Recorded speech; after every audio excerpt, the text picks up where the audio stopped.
Ezekiel പ്രവാചകന്റെ പുസ്തകം എന്നുള്ള വായന 22 അധ്യായം 1 മുതൽ 31 വരെയുള്ള വചനങ്ങൾ, 1 മുതൽ 16 വരെയുള്ള വചനങ്ങളാണ് ഒന്നാം ഭാഗം.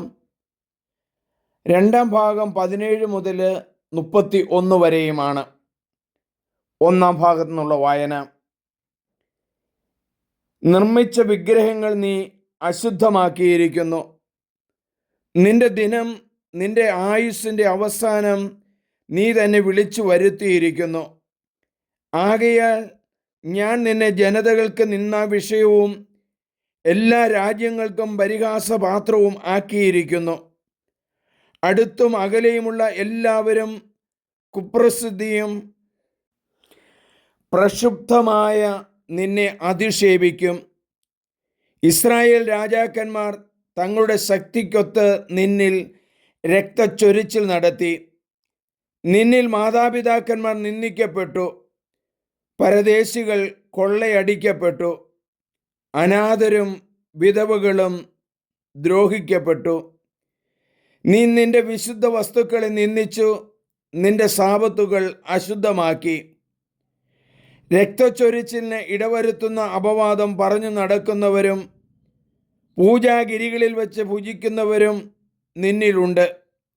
നിന്റെ മധ്യ ഭോഗാസക്തി നടമാടുന്നു. അവിടെ അവർ പിതാക്കന്മാരുടെ നഗ്നത അനാവരണം ചെയ്യുന്നു. ആർത്തവം കൊണ്ട് അശുദ്ധരായ സ്ത്രീകളെ സമീപിക്കുന്നു. നിന്നിൽ അയൽവാസികളുടെ ഭാര്യയുമായി മ്ലേച്ഛത പ്രവർത്തിക്കുന്നവരുമുണ്ട്.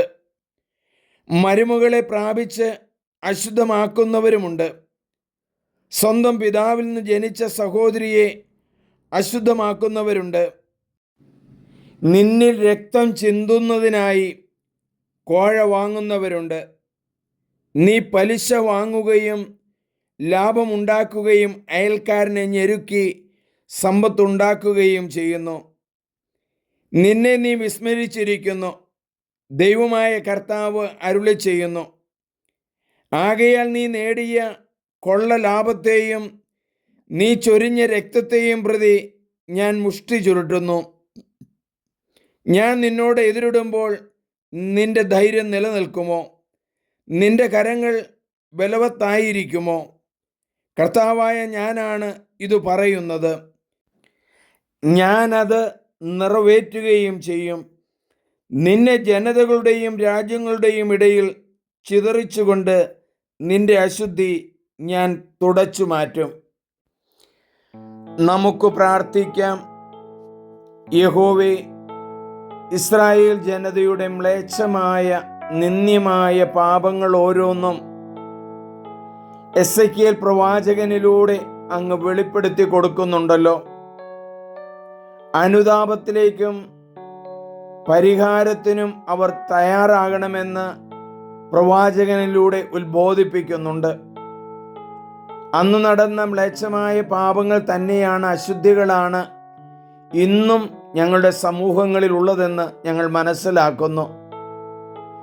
അവയിൽ നിന്നെല്ലാം പിന്തിരിഞ്ഞ് മാറുവാൻ ഞങ്ങളോട് ആവശ്യപ്പെടുന്നല്ലോ. അങ്ങ് ഇസ്രായേൽ ജനതയെ ശുദ്ധീകരിക്കാനായി തിരഞ്ഞെടുത്തത് അടിമത്വത്തിലേക്ക് ഇസ്രായേൽ ജനതയെ വിട്ടുകൊണ്ടാണല്ലോ. നരകാഗ്നിയിൽ നിന്ന് ഞങ്ങളെ രക്ഷിക്കുവാൻ ഞങ്ങൾ തന്നെ മാനസാന്തരപ്പെടണമെന്ന് അങ്ങ് ഞങ്ങളെ ബോധ്യപ്പെടുത്തുന്നു. ഞങ്ങളുടെ പാപങ്ങളോർത്ത് ഞങ്ങൾ മനസ്തപിക്കുന്നു. അങ്ങയിലേക്ക് തിരിഞ്ഞു വരുവാൻ ഞങ്ങൾ മനസ്സായിരിക്കുന്നു. ഞങ്ങളെ അനുഗ്രഹിക്കണമേ. ആമേൻ. ഏറ്റവും സ്നേഹമുള്ളവരെ, എൻ്റെ പേര് സണ്ണി പുൽപ്പറമ്പിൽ. നിങ്ങളെല്ലാവരും ഇത് സബ്സ്ക്രൈബ് ചെയ്യണം, മറ്റുള്ളവർക്ക് പങ്കുവെക്കണം. ദൈവം നിങ്ങളെ അനുഗ്രഹിക്കും. ദൈവമേ, നന്ദി.